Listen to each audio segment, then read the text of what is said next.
اس حوالے سے آپ کی حیات طیبہ کے مختلف جو خوبصورت پہلو ہیں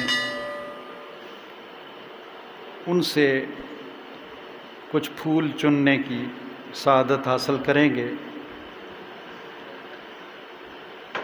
اللہ تعالی ہم سب کو ان پاک باز ہستیوں کے نقش قدم پر چلنے کی توفیق عطا فرمائے۔ قرآن پاک میں اللہ نے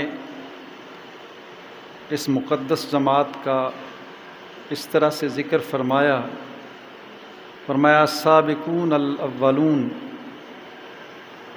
پہلے پہل سبقت لینے والے پہلے لوگ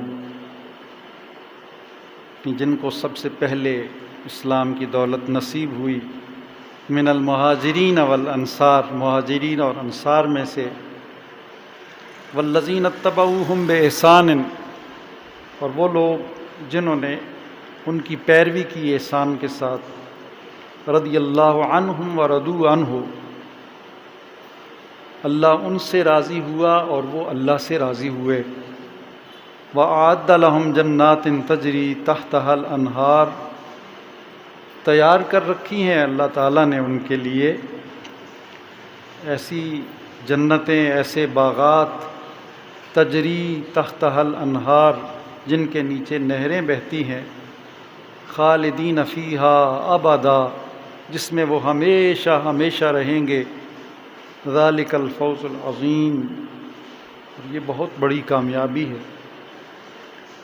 اس میں السابقون الاولون کا لفظ اللہ تعالیٰ نے حضور کے ان صحابہ اکرام کے لیے استعمال فرمایا ہے جن کو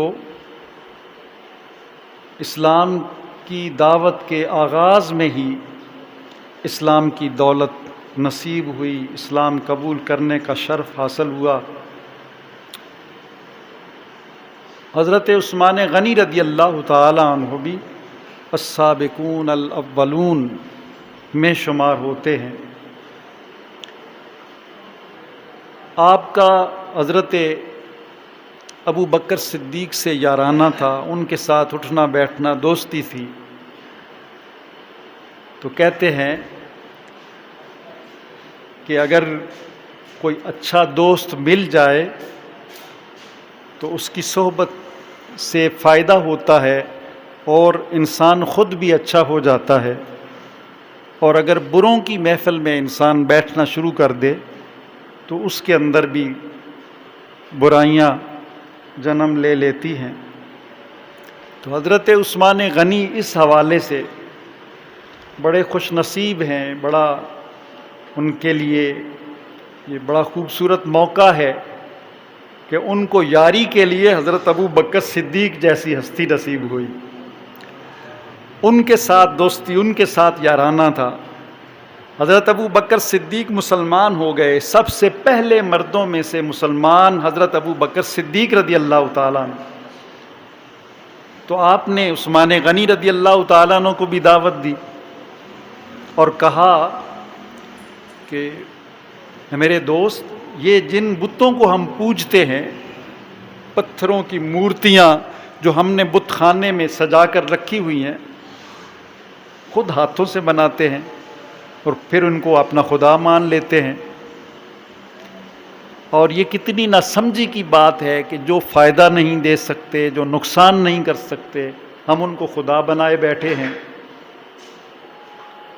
تو آؤ، محمد کریم صلی اللہ علیہ وآلہ وسلم توحید کا پیغام لے کر آئے ہیں، تم بھی ان کے حلقہ غلامی میں شامل ہو جاؤ، اس میں غور تو کرو۔ عثمان غنی کہتے ہیں ایک دن حضور سے ملاقات ہوئی اور حضور صلی اللہ علیہ وآلہ وسلم کے ساتھ حضرت عثمان غنی کے خاندانی تعلقات تھے۔ 5ویں پشت میں عبد مناف میں جا کر حضرت عثمان غنی اور نبی کریم صلی اللہ علیہ وآلہ وسلم کا سلسلہ نسب آپس میں مل جاتا ہے۔ تو اس طرح آپ اپنی خالہ کے گھر تشریف لے گئے تھے اور وہ حضرت عبد المطلب کی نواسی تھی، تو حضور صلی اللہ علیہ وسلم بھی وہاں پر تشریف فرما ہوئے. تو حضور نے حضرت عثمان غنی کو اسلام کی دعوت دی اور فرمایا کہ مجھے اللہ نے رسول بنا کر بھیجا ہے، اور میری دعوت یہ ہے کہ اللہ کے سوا کوئی معبود نہیں، تم بھی اس کی بندگی میں آ جاؤ. تو حضرت عثمان غنی کہتے ہیں حضور صلی اللہ علیہ وآلہ وسلم نے جب مجھے دعوت دی، حضور کی بات ابھی ختم نہیں ہوئی تھی کہ میں نے کلمہ پڑھ کر حضور کی غلامی اختیار کر لی. اور کہا جاتا ہے کہ یہ چوتھے شخص تھے جن کو اللہ تعالیٰ نے اسلام کی دولت سے نوازا تھا، حضرت عثمان غنی رضی اللہ تعالیٰ عنہ. اور اللہ تعالیٰ نے ان کو یہ شرف عطا فرمایا. ان کے اندر جو خصوصیات تھیں میں ان کا آج ذکر کروں گا. تاریخ وائز ان کی سارے حالات زندگی تو بیان کرنا مشکل ہوگا، لیکن ان کے اندر اللہ تعالیٰ نے جو خوبیاں اور جو صفات رکھی تھیں ان میں سے چند چیزوں کا ذکر کروں گا. آپ کو ذو النورین کہا جاتا ہے. ابو عبداللہ آپ کی کنیت ہے،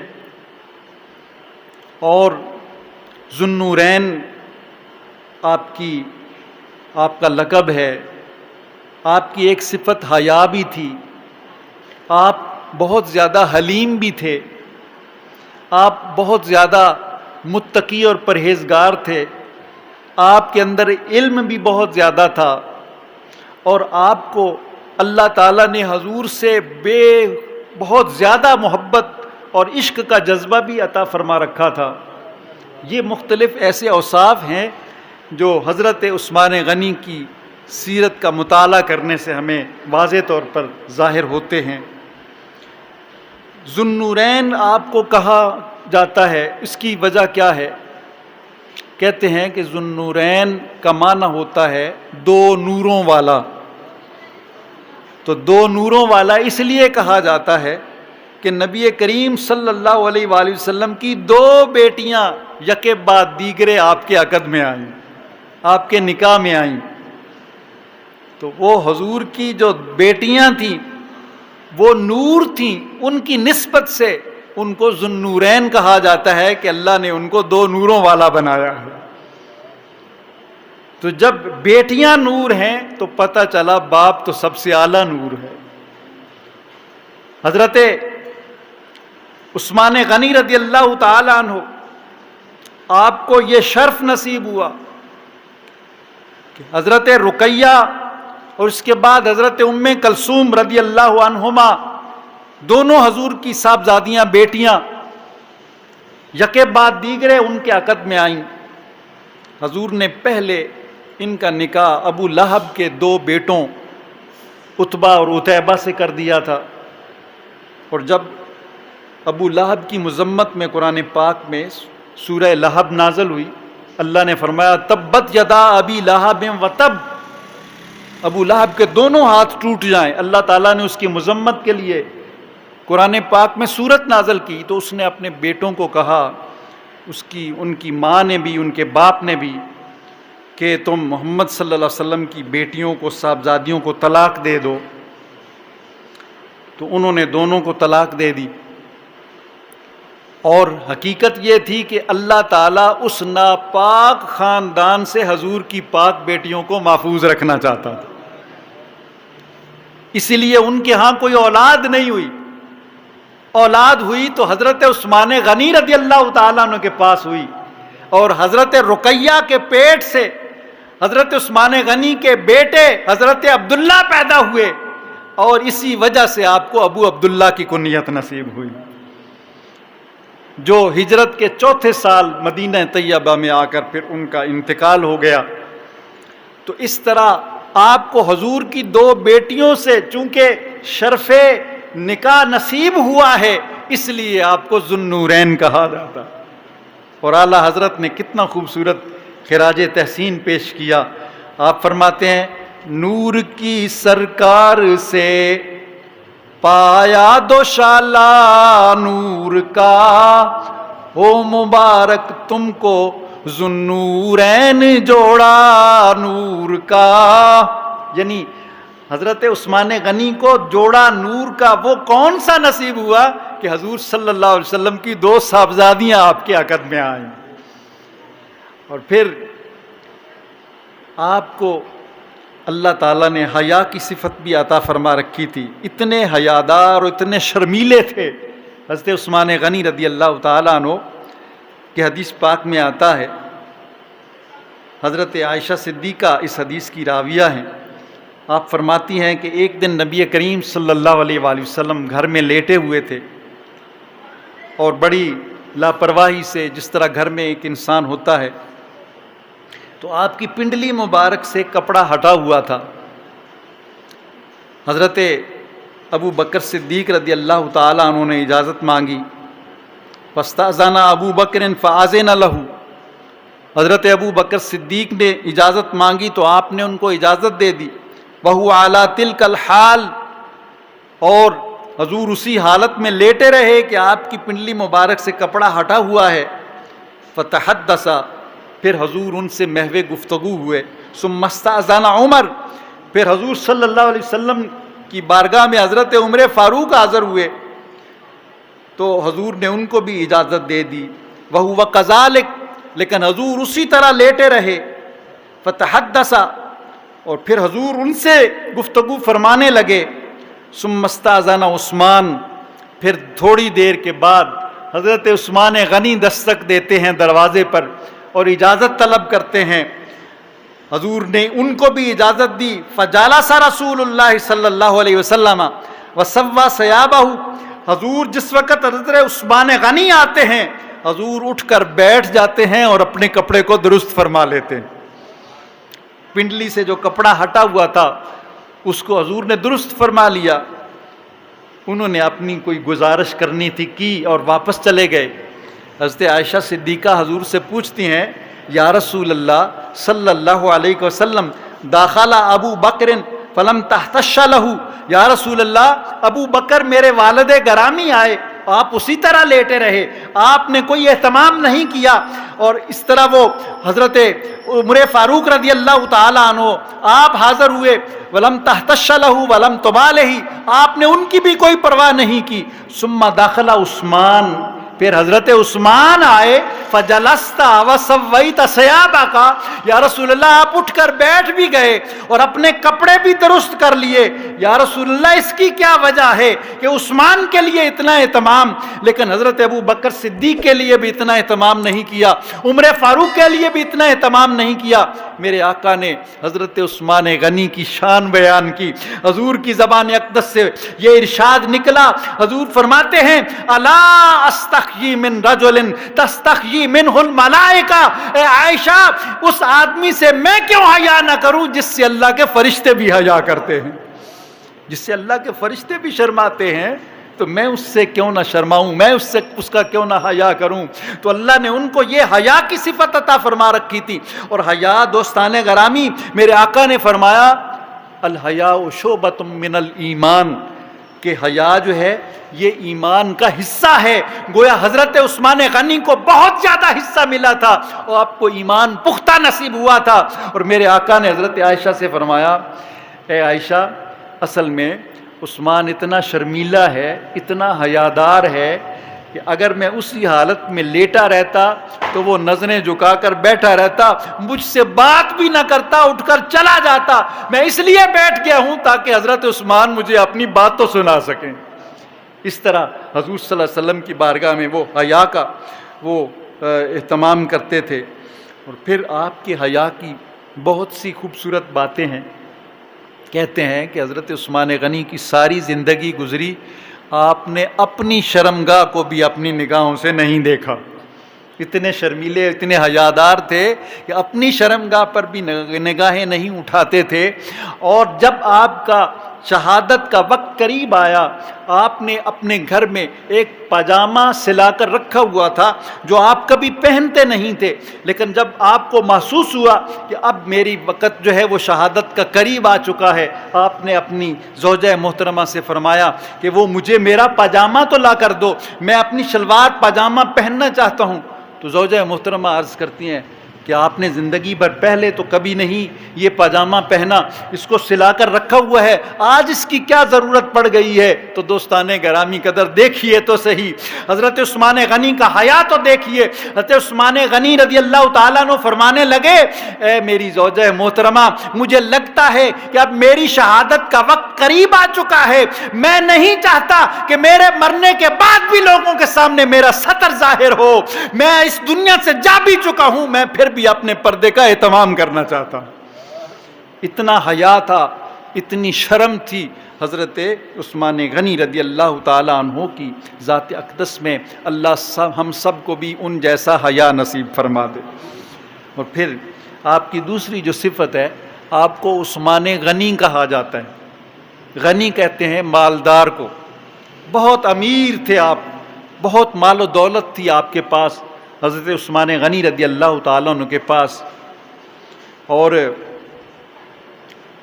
آپ کو اللہ تعالیٰ نے، دنیا کو اللہ دولت بھی دیتی ہے، بہت سے لوگوں کے پاس بڑے بڑے مال و اسباب ہیں، بڑی بڑی دولت کی ریل پیل ہے، لیکن بہت کم لوگ ہوتے ہیں جن کو اللہ دولت بھی دیتا ہے اور اللہ کی راہ میں خرچ کرنے کی توفیق بھی دیتا۔ سب کی اللہ تعالیٰ دولت قبول بھی نہیں کرتا، اللہ اپنے پیاروں کی دولت قبول کرتا ہے، ان کو دینے کی توفیق بھی دیتا۔ تو عثمان غنی رضی اللہ تعالیٰ عنہ، آپ کی بہت زیادہ سخاوت تھی، بہت زیادہ آپ سخی تھے۔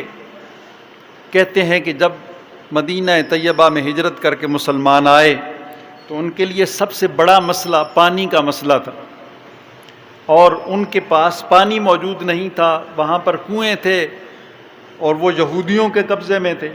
ایک کنواں بیر روما، اس کا ایک مالک یہودی تھا، وہ لوگوں کو پانی بیچتا تھا، اس کا کاروبار تھا، اس سے پیسے کما کر زندگی بسر کرتا تھا۔ تو ایک دن نبی کریم صلی اللہ علیہ وآلہ وسلم آپ نے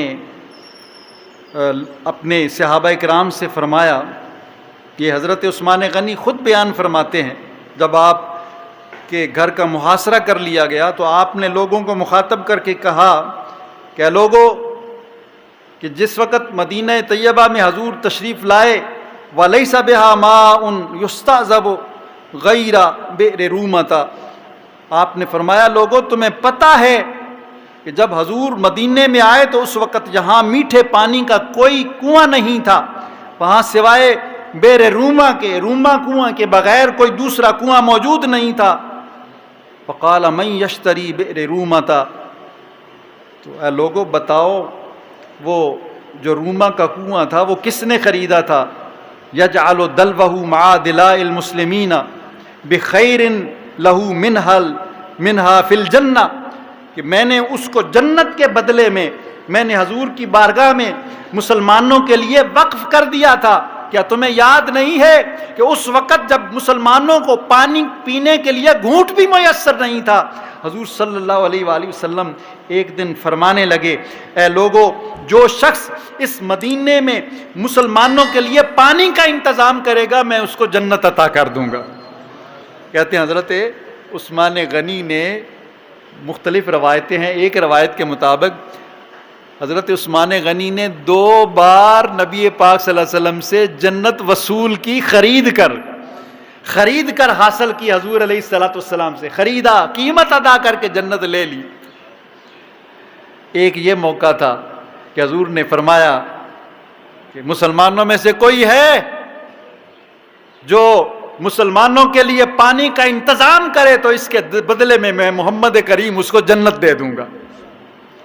حضرت عثمان غنی رضی اللہ تعالیٰ عنہ چپکے سے اٹھ جاتے ہیں اور اس یہودی کے پاس گئے اور اس کو کہا کیا کنواں بیچو گے؟ تو اس نے کہا بھائی میرا تو اس میں روزی رزق ہے، میں اس کو کیوں بیچوں گا؟ حضرت عثمان غنی نے کہا جتنی قیمت چاہتے ہو میں دینے کے لیے تیار ہوں۔ اس نے کہا نہیں، میں نہیں بیچوں گا۔ حضرت عثمان غنی رضی اللہ تعالیٰ عنہ فرمانے لگے پھر چلو سارا نہیں بیچتے تو آدھا تو بیچ دو۔ تو اس نے کہا آدھا کیسے بیچوں گا؟ تو آپ نے فرمایا یوں کر لیتے ہیں نا، تم بیچ دو، ایک دن پانی تم بھر لیا کرنا اور ایک دن میں بھر لیا کروں۔ اس نے کہا ہاں یہ ہو سکتا ہے۔ اس نے پانی تقسیم کر دیا، کہا کہ ایک دن آپ دے دیں اور ایک دن میں دے دیا کروں گا۔ اس نے جتنے پیسے مانگے آپ نے اس کو دیے اور وہ کنواں آدھا خرید لیا۔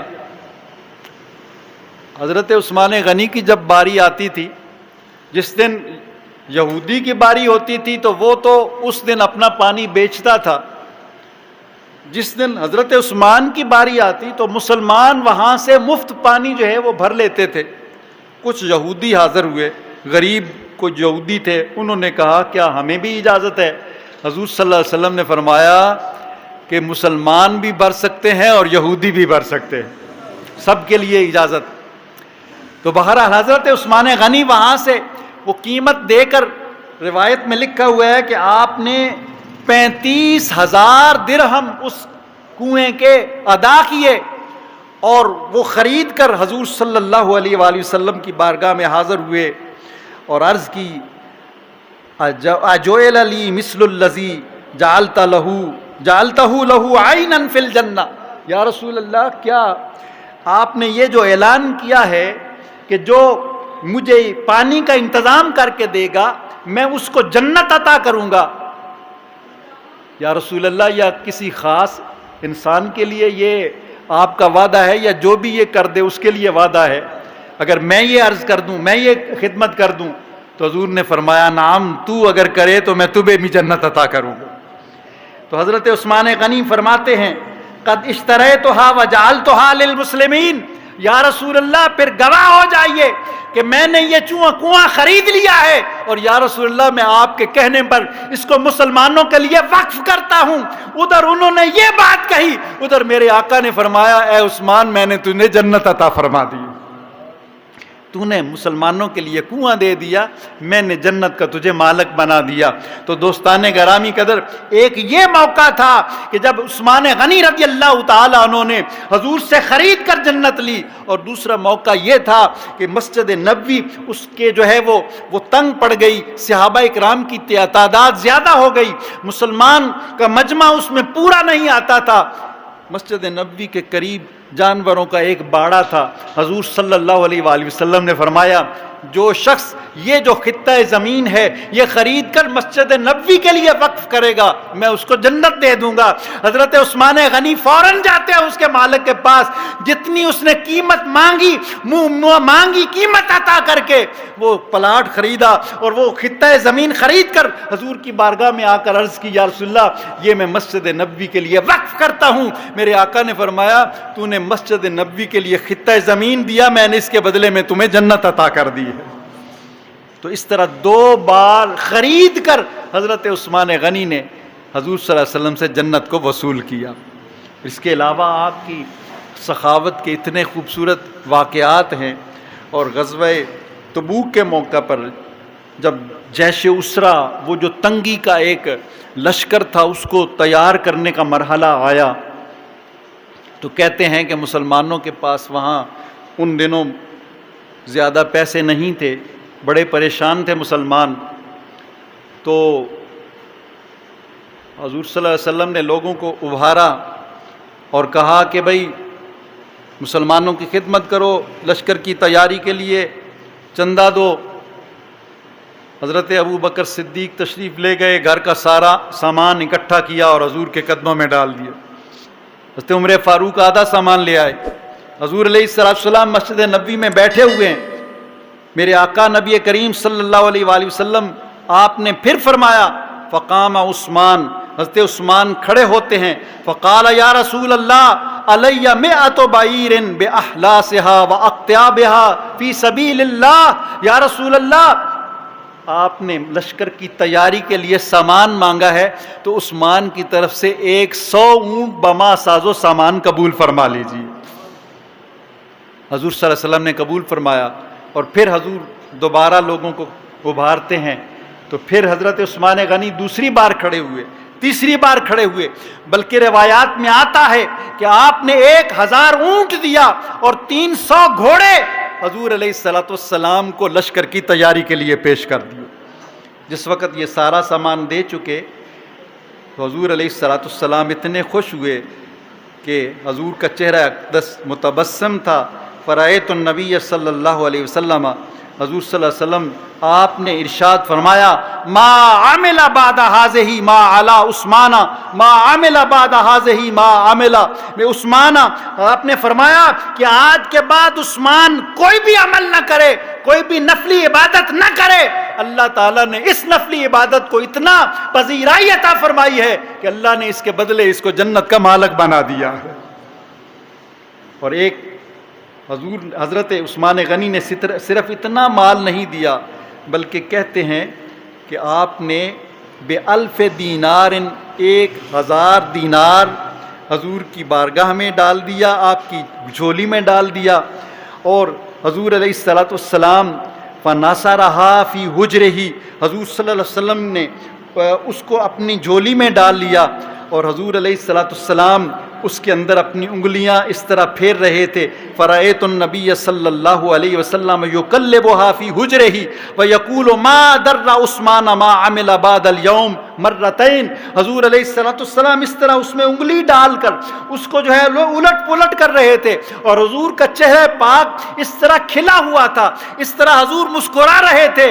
حضور کا چہرہ اتنا سرخ تھا جیسے کسی نے انار کا پانی حضور کے چہرے پر نچوڑ دیا، اتنے خوش ہو رہے تھے. اور حضور اس میں انگلیاں ڈال کے یہ ارشاد فرما رہے تھے ما در عثمان ما عمل بعد اليوم، اے لوگوں سن لو، آج کے بعد عثمان غنی کوئی بھی عمل نہ کرے، اس کے باوجود اللہ نے ان کو جنت عطا فرما دی. اتنا اللہ تعالیٰ ان پر راضی ہو گیا. تو دوستان گرامی قدر، تو عثمان غنی کی اگر سخاوت کی بات کی جائے، آپ کی جو ہے یہ جو جود و سخا ہے، جو آپ کی یہ عطا ہے اسلام کے لیے، جو خدمات ہیں، اس کا تذکرہ کیا جائے تو بے شمار اس طرح کے واقعات ملتے ہیں. کہتے عثمان غنی نے کوئی پرواہ نہیں کی کہ میرے پاس بعد میں کیا بچے گا، جتنا بھی مال میسر ہوتا تھا اسلام کی خدمت کے لیے پیش فرما دیا کرتے. اور حضور علیہ السلام اتنے خوش ہوتے کہ حضور فرماتے آج کے بعد. اور پھر عثمان غنی رضی اللہ تعالیٰ عنہ، ان کو یہ بھی شرف نصیب ہے کہ حضور صلی اللہ علیہ وسلم نے 2 بار فرمایا کہ جو یہ عمل کوئی بھی نیک عمل نہ بھی کرے تو اس کے باوجود اللہ تعالیٰ اس کو جنت ضرور عطا فرمائے گا. ایک تو موقع یہ ہے، اور ایک موقع یہ ہے کہ حضور علیہ السلام غزوہ بدر میں تشریف لے گئے. حضرت رقیہ بیمار تھیں، تو حضور صلی اللہ علیہ وسلم نے فرمایا اے عثمان تجھے بدر میں شامل ہونے کی ضرورت نہیں ہے، تم میری صاحبزادی حضرت رقیہ کی تیمارداری کرو، ان کی دیکھ بھال کرو.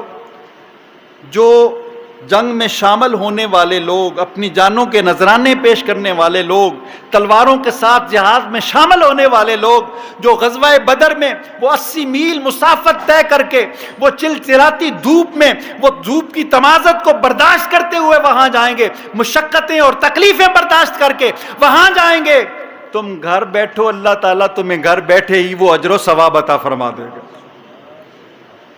اور غزوہ بدر میں شامل ہونے والوں کے لیے اللہ تعالیٰ کی طرف سے یہ اعلان فرما دیا گیا کہ جو لوگ بدر میں شامل ہوئے ہیں آج کے بعد کوئی عمل نہ بھی کریں، پھر اس کے باوجود اللہ نے ان کو جنتی بنا دیا ہے. تو جو اجر بدر میں شامل ہونے والوں کو نصیب ہوا، حضرت عثمان غنی کو وہاں گھر بیٹھے ہوئے اللہ تعالیٰ نے بغیر شرکت کیے وہ اجر عطا فرما دیا. اور حضور نے ان کو مال غنیمت میں سے حصہ بھی عطا فرمایا اور فرمایا اے عثمان تو اگرچہ شامل نہیں ہوا لیکن تجھے گھر بیٹھے اللہ نے وہ اجر عطا کر دیا ہے جو بدر میں شامل ہونے والوں کو عطا فرمایا گیا. اور حضرت عثمان غنی رضی اللہ تعالیٰ عنہ، ان کو اللہ تعالیٰ نے یہ اجر عطا فرمایا کہ حضور فرماتے ہیں آج کے بعد کوئی بھی نیک عمل نہ کرے تو پھر بھی اللہ نے ان کو جنت عطا فرما دی.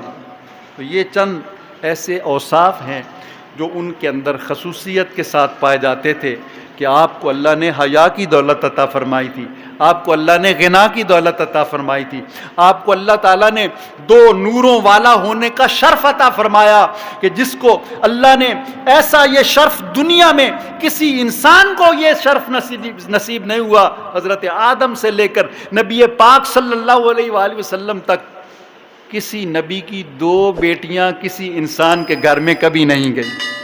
لیکن حضرت عثمان غنی رضی اللہ تعالیٰ عنہ حضور صلی اللہ علیہ وسلم کی امت کے وہ واحد فرد ہیں پوری انسانیت میں کہ اللہ تعالیٰ نے ان کو یہ شرف عطا کیا ہے کہ سب سے اونچے نبی، سب سے اعلیٰ نبی، پیارے محبوب نبی کریم صلی اللہ علیہ وآلہ وسلم کی 2 صاحبزادیاں کے بعد دیگرے ان کے عقد میں آتی.